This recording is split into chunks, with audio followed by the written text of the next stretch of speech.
ఇంటికి సుమిత్రని చూడ్డానికి వచ్చి శివన్నారాయణ ముందు నిజం బయట పెట్టేసిన సిద్ధాంతి. మరిదంతా ఎలా జరిగిపోతుంది? మరి నిజం తెలుసుకున్న శివన్నారాయణ మరి ఏ నిర్ణయం తీసుకోబోతున్నాడు తెలుసుకోవాలనుకుంటే వీడియోనైతే చివరి వరకు మిస్ కాకుండా చూసేయండి. అలానే మా వీడియో నచ్చితే లైక్ చేయడం మాత్రం మర్చిపోకండి. ఇంట్లోకి రాబోతున్న దీపా కార్తీక్ని రాబోత్తని ఆపిస్తుంది. అలాగే దిష్టి తీసి లోపలికి రమ్మని మరీ పిలుస్తుంది. ఇంట్లోకి వచ్చిన తర్వాత తన ఇంట్లోంచి వెళ్ళిపోతానని చెప్తూ ఉంటుంది కాంచన. ఎక్కడికమ్మా వెళ్ళేది? నువ్వెక్కడికి వెళ్ళవలసిన అవసరం లేదు. నిన్ను కూడా నమ్మడం మానేశానన్నయ్య. నువ్వు నమ్మినా నమ్మకపోయినా నా చెల్లెలికి ఇచ్చిన మాటని మాత్రం నేను ఖచ్చితంగా నిలబెట్టుకుంటాను. నలుగురు వెళ్ళి ముగ్గురే వచ్చారు కదా, ఇంకా నిలబెట్టుకునేది ఏముంది అంటే నలుగురం వెళ్ళాము, నలుగురు మేము వచ్చాము అని చెప్పేసి అంటూ ఉంటాడు. ఇక దశరథ అయితే నీ మనవరాలకి ఏం కాలేదు, దీప కడుపులో బిడ్డ బ్రతికి ఉంది. నువ్వు దీపని నా కూతురు అనుకుని నాకు అప్పచెప్పావు. నా కూతుర్ని, నా మనవరాల్ని క్షేమంగా నేను వెనక్కి తీసుకొచ్చాను. ఇక నుంచి తన బాధ్యత నీది అని చెప్పి చెల్లెల చేతిలో తన కూతురు చెయ్యి వేసి మరీ అప్పచెప్తాడు దశరథ. అయితే ఇక అందరూ కూడా చాలా హ్యాపీగా ఫీల్ అవుతారు. నిజంగా నిజంగా చాలా సంతోషంగా ఉంది దీప. నా నా మనవరాలికి ఏం కాలేదా? కార్తీక్, ఏంట్రా ఇదంతా? నిజమే మావయ్య చెప్పేది. దీప కడుపులో బిడ్డ క్షేమంగా ఉంది. మరి దీపకి ఆపరేషన్, అదేదో ఒక చిన్న ఆపరేషన్ చేశారంతే, అంతకు మించి ఏం కాలేదు అని చెప్పేసి అంటూ ఉంటాడు కార్తీకు. ఇక్కడ చూస్తే ఇక జోష్నైతే నేను సుమిత్ర దశరథల కూతుర్నే, బోన్ మ్యారో నాకే జరిగింది, నేనే అమ్మకి బోన్ మ్యారో ఇచ్చి కాపాడాను, ఇదైతే కన్ఫర్మ్ అయిపోయింది. కానీ మరి నా వెనకాల ఏం జరుగుతుంది? నా మీద డాడీ ఎందుకు ప్రేమని చూపించలేకపోతున్నాడు? నువ్వు డాడీ ఏం చేస్తున్నాడో తెలుసుకుంటూ ఉండాలి.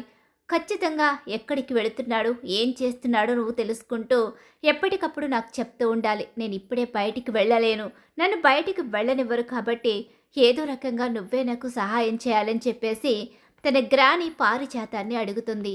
సరే తప్పకుండా చేస్తాను అని చెప్పి గ్రాని అయితే మాట అయితే ఇస్తుంది. ఏదో జరుగుతుంది. ఏం జరుగుతుంది?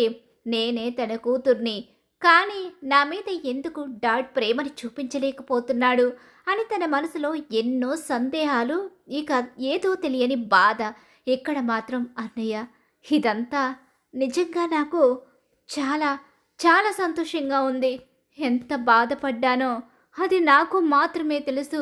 తన కడుపులో బిడ్డని తీయించేసుకుంటున్నాను అని తన నోటితో తనే చెప్పింది నా కోడలు. మళ్ళీ హాస్పిటల్ నుంచి బిడ్డతో తిరిగొచ్చింది. ఇదంతా ఏంటో నాకైతే అసలు ఏం అర్థం కావడం లేదు. కానీ ఇదంతా అడగాలని కూడా నేను అనుకోవడం లేదు. నాకిచ్చిన మాటని నా కొడుకు, కోడలు, నా అన్నయ్య నిలబెట్టుకున్నారు. నాకు కావలసిన దాన్ని నాకు ఇవ్వబోతున్నారు. అంతకు మించిన సంతోషం నాకేమీ లేదు. కాకపోతే ఇంకెప్పుడు కూడా ఇలాంటి నిర్ణయాలు తీసుకోకుండా మీరు సంతోషంగా ఉండి కడుపులో బిడ్డని హ్యాపీగా చూసుకోండి అని చెప్పేసి కాంచన చెప్తూ ఉంటుంది. ఏమ్మా, నీకు సంతోషమే కదా? ఇంతకు మించిన ఆనందాన్ని ఎలా ఎక్స్ప్రెస్ చేయగలను అన్నయ్య? మీరిచ్చిన సర్ప్రైజ్ చిన్నది కాదు. ఏం జరిగిందో ఆ భగవంతుడికి ఎరుక. కార్తీక్ ఏం చేస్తున్నాడో మాకెవ్వరికీ కూడా ఇప్పటికీ కూడా కన్ఫ్యూజన్గానే ఉంది. కానీ మేము కోరుకున్న సంతోషాన్ని అయితే మాత్రం వాడు మాకు మళ్ళీ తిరిగిచ్చాడు. ఇంతకు మించిన సంతోషం నా జీవితంలో నాకేమీ అవసరం లేదు అని చెప్పి చాలా హ్యాపీగా ఫీల్ అవుతుంది. అలాగే ఇక అందరూ కూడా చాలా సంతోషంగా ఉంటారు. ఏమ్మా, ఇక నేను వెళ్ళిరానా? వెళ్ళిరా అన్నయ్య, నువ్వు వదిన దగ్గర ఉండు. వదినకి ఆపరేషన్ అయ్యింది కదా, వదిన ఇక తను కాస్త కోలుకునేంత వరకు తన దగ్గర ఉంటే ఆ తర్వాత తనే మనందరినీ చూసుకుంటుంది. వదినకి ఆపరేషన్ అయ్యి కోలుకుంది అని తెలిసిన తర్వాత చాలా సంతోషంగా అనిపించింది. కానీ దీప చెప్పిన మాటలు, అలాగే దీప కడుపులో బిడ్డ చనిపోతుంది అన్న బాధలో ఈ సంతోషాన్ని బయటికి చెప్పలేక ఇక మనసులోనే అలా నేను ఉండిపోయాను తప్ప బయటికి నా నోటి వెంట మాట రాలేదు అని చెప్పి అంటుండగా, అమ్మ కాంచన, నీ గురించి నాకు తెలీదా? మీ వదినంటే నీకు చాలా ఇష్టం. నీ పరిస్థితులు నిన్ను మాట్లాడనివ్వలేదు. అలాగే ఈ గడప దాటి హాస్పిటల్ వైపు తొంగి చూడనివ్వలేదు. కానీ ఇప్పుడైతే మాత్రం నువ్వు సంతోషంగా ఉన్నావు. నీ సంతోషం, నా కూతురు దీప సంతోషమే నాకు ముఖ్యమని చెప్పి అంటూ ఉండగానే, కూతురు అనుకోమన్నాను. కానీ నువ్వు నీ కన్నె కూతురులా భావించి దీపని చూసుకుంటున్నావు. దీప ఎంతో అదృష్టవంతురాలు అన్నయ్య. దీపకి తండ్రి చనిపోయాడు. కానీ నీ రూపంలో దీప తండ్రి బ్రతికే ఉన్నాడు. అందుకే నువ్వు దీపని కూతురులా చూసుకుంటున్నావు. నిజంగా ఇది అదృష్టవంతురాలే, అదృష్టవంతురాలే. కానీ ఇప్పుడు కాదు, ఇంకా ముందు ముందు తన అదృష్టమేంటో మీ అందరికీ తెలుస్తుంది అని చెప్పేసి దశరథ అక్కడి నుంచి బయలుదేరిపోతాడు. ఇంటికొచ్చిన తర్వాత సుమిత్ర దశరథతో కూర్చుని మాట్లాడుతుంటుంది. సుమిత్ర, ఇంకెంతసేపు మాట్లాడతావు? నువ్వు పడుకోవచ్చు కదా. లేదండి, నేను ఇన్ని రోజుల నుంచి ఏ పరిస్థితిలో ఏ కండిషన్లో ఉన్నానో నాకు తెలుసు. కానీ ఇప్పుడు కూడా నేను మనస్ఫూర్తిగా మీతో మాట్లాడలేకపోతే ఇంకెప్పుడు మాట్లాడతాను? నా కూతురు నన్ను కాపాడింది. నిజంగా ఎంత అదృష్టం ఎవరికి దొరుకుతుంది? ఇంత అదృష్టం నాకు మాత్రమే దక్కింది. కన్న బిడ్డలు ఇక కన్న తల్లిదండ్రుల్ని దూరంగా వదిలేసి వాళ్లను వదిలించుకు వెళ్ళిపోయే రోజులివి. కానీ నా కోసం ఇంజెక్షన్ కూడా భయపడే నా కూతురు నన్ను కాపాడడానికి ఆపరేషన్ చేయించుకుంది అంటే అది చిన్న విషయం కాదు కదా. నిజమే, నీ కూతురు చిన్న త్యాగం చేయలేదు. తను త్యాగం చేయడానికి సిద్ధపడింది. కానీ ఆ భగవంతుడు ఏదో రూపంలో తనకి అండగా నిలబడి తనకి మళ్ళీ సంతోషాన్ని ఇచ్చాడు. ఇన్నాళ్ళు కష్టపడినందుకు తను సంతోషంగా ఉండమని ఆ భగవంతుడు వరం ఇచ్చాడు అని చెప్పేసి అంటూ ఉంటాడు. కష్టపడిందా? జోష్నకి కష్టాలేంటండి? జోష్న మన దగ్గర సంతోషంగానే ఉంది కదా. అదే, నీకు బోన్ మ్యారో ఇవ్వాలని తెలిసిన దగ్గర నుంచి తను డిస్టర్బెన్స్లోనే ఉంది. దాని గురించే మాట్లాడుతున్నాను అని అంటూ ఉంటాడు. సుమిత్ర, నిజం తెలుసుకున్న రోజు ఏమైపోతావు? నీ కూతురు ఇంతకాలం నీ కళ్ళ ముందే పని మనిషిలా బ్రతికిందని, ఈ ఇంట్లో నీకు ఇంత పెద్ద అన్యాయం జరిగిందని తెలిస్తే ఆ రోజు నీ పరిస్థితి ఏంటో నేను ఊహించలేకపోతున్నాను అని చెప్పేసి మనసులో అనుకుంటూ ఉంటాడు దశరథ. అయితే ఇక శివనారాయణ కూడా చాలా సంతోషంగానే ఫీల్ అవుతాడు. అందరి మనసుల్లో ఒకటే సందేహం, దశరథ ప్రవర్తనలో మార్పు. ఆపరేషన్ అయిన వెంటనే జోష్నని చూడ్డానికి వెళ్లకుండా దశరథ అయితే ముందు దీపని చూడ్డానికి వెళ్ళడం, ఇదంతా కూడా శివనారాయణలో ఏదో తెలియని ఆలోచనకి గురి చేస్తుంది. సుమిత్రకైతే అంతా బాగానే ఉంది. సుమిత్రని కాపాడింది జోష్న. జోష్న ఈ ఇంటి వారసురాలు. కానీ జోష్న మీద దశరథ అంత ప్రేమని చూపించడం లేదు. అసలు ఏం జరుగుతుంది అని శివనారాయణ ఆలోచించుకుంటూ ఉంటాడు.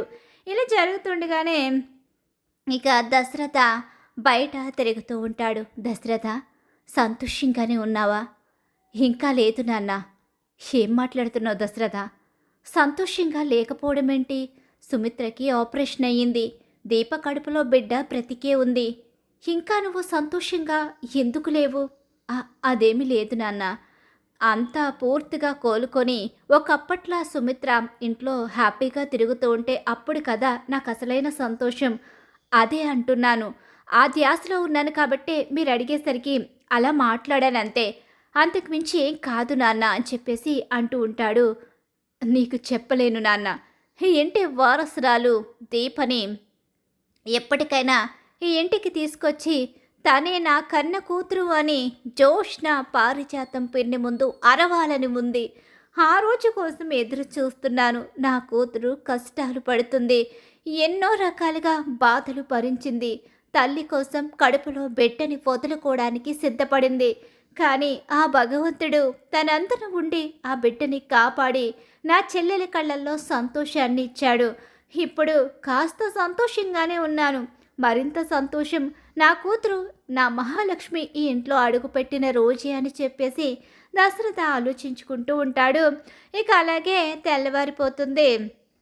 ఇక సుమిత్రని చూడ్డానికి అక్కడికి సిద్ధాంతి అయితే వస్తాడు. అలా వచ్చేసరికి సుమిత్రని చూసి ఇక జాతకాన్ని పరీక్షిస్తాడు.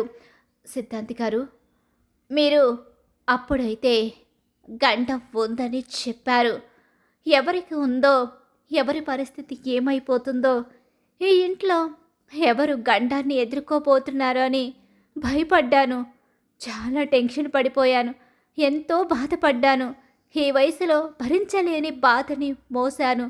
చివరకు సుమిత్రకి బ్లడ్ క్యాన్సర్ రావడం, ఇక చావు చివరి అంచుల వరకు వెళ్ళి తన కూతురి కారణంగానే సుమిత్ర బ్రతకడం జరిగింది. ఇక అన్ని సమస్యలు తీరిపోయినట్టే అని మనసుకి ప్రశాంతంగా ఉంది అని చెప్పేసి అంటూ ఉండగానే, అవును అవును శివనారాయణ గారు, అన్ని సమస్యలు తీరిపోయినట్టే అనుకోండి అని చెప్పేసి అంటూ ఆ జాతకాన్ని పదే పదే తిరిగేస్తాడు. తనిచ్చిన అందరి జాతకాల్ని మరోసారి ఆయన చూస్తాడు. అలా చూస్తూ సరే అయితే నేనైతే వెళ్ళొస్తాను అని చెప్పేసి అక్కడి నుంచి అయితే అతను బయలుదేరుతాడు. అలా బయలుదేరి బయటకు వచ్చిన తర్వాత ఇక అతని వెనకాలే వస్తాడు శివనారాయణ. అలా వచ్చి, ఏంటండి మీరు మొన్నైతే అప్పుడు జాతకం బాలేదు, గండం ఉంది అని చెప్పారు. ఆ గండాన్ని దాటేశాం కదా, మీరు లోపల ఏదో చెప్పడానికి ఇబ్బంది పడ్డారని నాకు అనిపించింది. అందుకే నేను మళ్ళీ మీ వెనకాలే వచ్చాను. ఇక నా కుటుంబానికి ఎలాంటి గండాలు లేవు కదా అని చెప్పేసి అడుగుతూ ఉంటాడు సిద్ధాంతినైతే. అవును అవును శివనారాయణ గారు, మీ కోడలు గండాన్ని దాటేసింది. మీ కోడల్ని మీ మనవరాలు తన జీవితాన్ని పణంగా పెట్టి మరీ కాపాడింది. ఇక అలాగే మీ మనవరాలు మీ కుటుంబానికి ఎలాంటి కష్టం రాకుండా ఒక కవచంలా నిలబడుతుంది. ఇక తెలుసుకోవాల్సిందల్లా ఒక్కటే, మీ మనవరాలికే గండం ఏర్పడితే అప్పుడు మీ పరిస్థితి ఏంటి? తన వెంట ఇంకా గండాలు వెంటాడుతూనే ఉన్నాయి. జోష్నకి గండాలా? జోష్నకి ఎలాంటి ప్రమాదం ఉండకూడదు. తను క్షేమంగా ఉండాలి. అయ్యో శివనారాయణ గారు, ఇంత జరిగినా ఇంకా మీకేం తెలియదా అని చెప్పి అంటూ ఉండగానే, ఏం మాట్లాడుతున్నారండి? ఇంత జరగడం ఏంటి, ఇంకా నాకు తెలియకపోవడం ఏంటి? అసలు నాకేం అర్థం కావడం లేదు. సిద్ధాంత్ గారు, అసలు ఏం చెప్పాలి అనుకుంటున్నారు అని చెప్పేసి అంటూ ఉండగానే, మీ మీ కోడలు సుమిత్రని కాపాడింది జోష్న కాదు కదా, సుమిత్ర దశరథుల కన్నబిడ్డ. అదేంటి, సుమిత్ర దశరథుల కన్నబిడ్డ నా ఇంటి వారసురాలు, నా మనవరాలు జోష్నే కదా. జోష్న మీ మనవరాలు ఎలా అవుతుందండి? జోష్న మీ ఇంటి వారసురాలు కాదు, తన తల్లి ప్రాణాలు కాపాడలేదు. జోష్నకి తల్లి చిన్నప్పుడే చనిపోయింది. తనకి కేవలం తండ్రి మాత్రమే ఉన్నాడు. తన జాతకంలో గత జన్మలో చేసుకున్న పుణ్యఫలమో లేకపోతే మరేదో అదృష్టం ఉండి ఇంతకాలం తను మహర్జాతకురాలిగా బ్రతికింది. మోసాలు చేసింది, మాయలు చేసింది. అందరినీ ఇక తన చుట్టూ ఉంచుకుని తన ఆస్తి అంతస్తుని తను మాత్రమే అనుభవించాలనే స్వార్థం. అయినా సరే తను ఇప్పటి వరకు కాస్త సంతోషంగానే ఉంది. అష్టైశ్వర్యాలు అనుభవిస్తుందంటే కేవలం తన జాతక ఫలం మాత్రమే ఇప్పటి వరకు తనని ఇక్కడి వరకు తీసుకొచ్చింది. ఇక తన జాతకంలో తన పాపాల చిట్టా పెరిగిపోయింది. పాపాల చిట్టా పెరిగినప్పుడు భగవంతుడు ఏం చేస్తాడు? శిక్షలు వేయడం మొదలు పెడతాడు. కానీ పశ్చాత్తాపం పడితే కాస్తో కోస్తో శిక్షని తగ్గిస్తూ వస్తాడు. కానీ ఆమెలో పశ్చాత్తాపం కన్నా పగ, ప్రతీకారం ఇవే ఎక్కువగా కనిపిస్తున్నాయి. పగ, ప్రతీకారం కారణంగా ప్రాణాలు తీయడానికి కూడా ఆమె వెనకాడదు. అసలు అసలు నాకైతే మీరు చెప్పేది అర్థం కావడం లేదు. అర్థమయ్యేలాగే చెప్తాను శివనారాయణ గారు.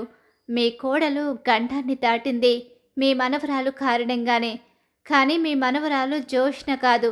ఈ ఇంటి పని మనిషిగా, మీ అందరి తలలో నాలికగా మీకోసం తను ఏదైనా చేయడానికి సిద్ధపడే దీపే ఈ ఇంటి అసలు వారసురాలు. అప్పుడు వచ్చినప్పుడు మీరు అందరి జాతకాలు నా చేతిలో పెట్టి జాతకాన్ని చూడమని చెప్పారు. అందరి జాతకాన్ని చూశాను. ఆ రోజు దీప జాతకాన్ని కూడా నేను చూశాను. అప్పుడే నాకు అర్థమైంది. జోష్న ఈ ఇంటి వారసురాలు కాదు. దీపే ఈ ఇంటి కన్నబిడ్డ అని నేను తెలుసుకున్నాను. కానీ ఈ విషయంలో ఎక్కడో ఏదో తప్పు జరిగింది. అది ఎలా జరిగిందన్నది నాకు అర్థం కాలేదు. అది ఎలా మారుతుందన్నది మాత్రం నాకు ముందు కనిపిస్తూ ఉండేది. కానీ మీకు ఎలా చెప్పాలో నాకు అయోమయం అయిపోయింది. అందుకే ఆ రోజు మిమ్మల్ని కన్ఫ్యూజన్లో పెట్టి నేను కన్ఫ్యూజన్గా వెళ్ళిపోయాను. కానీ ఎప్పుడైతే దశరథ గారు నా దగ్గరికి వచ్చి తన కూతురు జాతకం చూపించి తన కూతురు బాగుండాలి, కూతురి కడుపులో బిడ్డ బాగుండాలి, సుమిత్ర గారు బాగుండాలి, వీటన్నిటికీ పరిష్కారాన్ని చూపించమని అడిగి పరిష్కారాన్ని వెతుక్కుని మరీ హోమం చేసి కూతురు కడుపులో బిడ్డని కాపాడుకున్నారు. అప్పుడు అర్థమైంది పూర్తిగా నాకు. ఇక ఈ విషయాలు మీకు ఇప్పటికీ కూడా దశరథ గారు చెప్పకపోవచ్చు. కానీ మీకైతే అన్యాయం జరిగింది. మీ మనవరాల్ని జాగ్రత్తగా చూసుకోకపోతే మనవరాలు కానీ మనవరాలు మీ మనవరాలకి ప్రాణాల మీదకి తీసుకొచ్చి ప్రమాదాన్ని సృష్టిస్తుంది. ఇకనైనా జాగ్రత్త పడండి అని చెప్పేసి నిజాన్ని బయట పెట్టేసి ఇది వాస్తవం, వాస్తవం కాదో లేదో ఇప్పుడే మీరు లోపలికి వెళ్ళి నిలదీస్తే మీకే తెలుస్తుందని చెప్పేసి అక్కడి నుంచి సిద్ధాంతి వెళ్ళిపోతాడు. చాలా పెద్ద షాక్ ఎదురైపోతుంది. ఇక శివనారాయణకైతే ఈ నిజాలన్నీ తెలుసుకునేసరికి అసలు ఇది ఎలా జరిగిందో అర్థం కాని ఏమైనా పరిస్థితి. దశరథ అంటూ గట్టిగా పిలిచేసరికి ఏంటి నాన్న ఏమైంది? జోష్న ఎవరు? అదేంటండి జోష్ని ఎవరంటారేంటి? జోష్ని కదా మీ మనవరాలు, మీ ఇంటి వారసురాలు. దశరథ నిన్ను అడుగుతున్నాను, జోష్న ఎవరు? దీపి ఇంటికేమవుతుంది? జోష్న ఇంటి వారసురాలు కాదు కదా, మీరు కన్నబిడ్డ కాదు. నాన్న మీరు నాకు సిద్ధాంతి గారు అంతా చెప్పారు. నిజం చెప్పు దశరథ, నా మనవరాలు ఎలా మారిపోయింది? నా మనవరాలు ఈ ఇంటికి దూరంగా అనాథలా ఎలా బ్రతికింది? అంటే అంటే జోష్ని ఇంటి వారసురాలు కాదా? మరి బోన్ మ్యారో ఇచ్చి అసలు సుమిత్రని కాపాడింది జోష్ని కదా, మరి వారసురాలు కాకుండా ఎలా కాపాడింది అని కన్ఫ్యూజన్లో ఉండిపోతుంది పారిజాతం. ఇక జోష్న కూడా షాక్ అయిపోతుంది. చెప్తాను నాన్న, ఈ ఇంట్లో మనకి జరిగిన ద్రోహం, ఈ ఇంటి వారసురాలికి జరిగిన అన్యాయం గురించి మీకు చెప్తాను నాన్న. పారిజాతం పిన్ని మీ మీదున్న పగతో నా బిడ్డని నాకు దూరం చేసి అనాథని చేసేసింది. దీపే ఇంటి వారసురాలని తెలుసుకున్న జోష్న నా కూతుర్నే లేకుండా చేసి ఈ ఆస్తిని తన సొంతం చేసుకోవాలి అనుకుని ఇక నా కూతురు మీద హత్యా ప్రయత్నాలు కూడా చేసి నా కూతుర్నే నాకు దూరం చెయ్యాలని జోష్న ప్రయత్నిస్తుంది. వీళ్ళిద్దరి కుట్రలు కారణంగా నా కూతురు ఈ ఇంటికి దూరంగా ఈ ఇంట్లో పని మనిషిగా బ్రతుకుతుంది అని మొత్తం నిజాలన్నీ బయట పెట్టేసరికి ఒక్కసారే దీపి ఇంటి వారసురాలని తెలుసుకున్న పారిజాతానికి ఊహించని షాక్ ఎదురైపోతుంది. నిజం బయటపడేసరికి అప్పటి వరకు సుమిత్ర కూతుర్నేనేమో బోన్ మ్యారో ఇచ్చింది తనే కాబట్టి ఇక తనే సుమిత్ర కూతురనే ఒక కన్ఫ్యూజన్లో అర్థం కాని అయోమయం పరిస్థితిలో ఉన్న జోష్నకి మొబ్బు విడిపోతుంది. నిజం ఎప్పుడైతే బయటపడిపోతుందో శివనారాయణ శివాలెత్తిపోతూ ఇంక వీళ్ళని వదిలిపెట్టను, వీళ్ళిద్దరినీ నేను బ్రతికనివ్వను, ఈ ఇంటికి ద్రోహం చేసిన వీళ్ళు నా కళ్ళ ముందు ఇలా క్షేమంగా కనిపిస్తూ ఉంటే వీళ్ళు చేసిన అన్యాయమే నాకు కనపడుతుంది. నా మనవరాలకి జరిగిన ద్రోహం నాకు కనిపిస్తుంది. నా మనవరాలు నా కళ్ళ ముందు పని మనిషిగా, వీళ్ళ కింద పని మనిషిగా, ఒక పని మనిషి కూతురికి పని మనిషిగా బ్రతికేలా చేస్తారా? అసలు వీళ్ళని వదిలిపెట్టకూడదు అని రివాల్వర్ తీసి గురిపెట్టబోతూ ఉండగా కాళ్ళ మీద పడిపోతుంది. నన్ను క్షమించండి, నన్ను క్షమించండి అంటూ పారిజాతం కాళ్ళ మీద పడిపోతుంది. అది కాదు తాత, నేను చెప్పేది విను తాత అంటూ దండం పెట్టి మరీ ప్రాధేయపడుతూ ఉంటుంది జోష్న. ఇక నిజం బయటపడేసరికి వీళ్ళను వదిలిపెట్టకూడదు అని చెప్పేసి దశరథ కూడా అంటూ ఉంటాడు. సుమిత్రకి తన కూతురు దీప అని తెలిసి, తనని కాపాడింది కూడా దీపే అని తెలిసి, తనకు జరిగిన అన్యాయానికి ఇక వాళ్ళ మీద కోపంతో రగిలిపోతూ ఉంటుంది. వీళ్లకు మాత్రం పెద్ద షాకే ఎదురైపోతుంది. ఇక జోష్న పారిజాతానికి చుక్కలు ఎదురవుతూ ఉంటాయి శివనారాయణ దెబ్బకు. అలా ఊహించని షాక్ అయితే జోష్న పారిజాతానికి ఎదురవ్వబోతుంది. రాబోయే కథలో ఇలా అయితే జరగబోతుంది. ఇలానే జరగాలని మీరు కోరుకుంటున్నారా? అయితే వీడియోని తప్పకుండా లైక్ చేయండి. మీరు ఇచ్చే ఒక లైక్ సపోర్ట్ అండ్ ఎంకరేజ్మెంట్గా ఉంటుంది.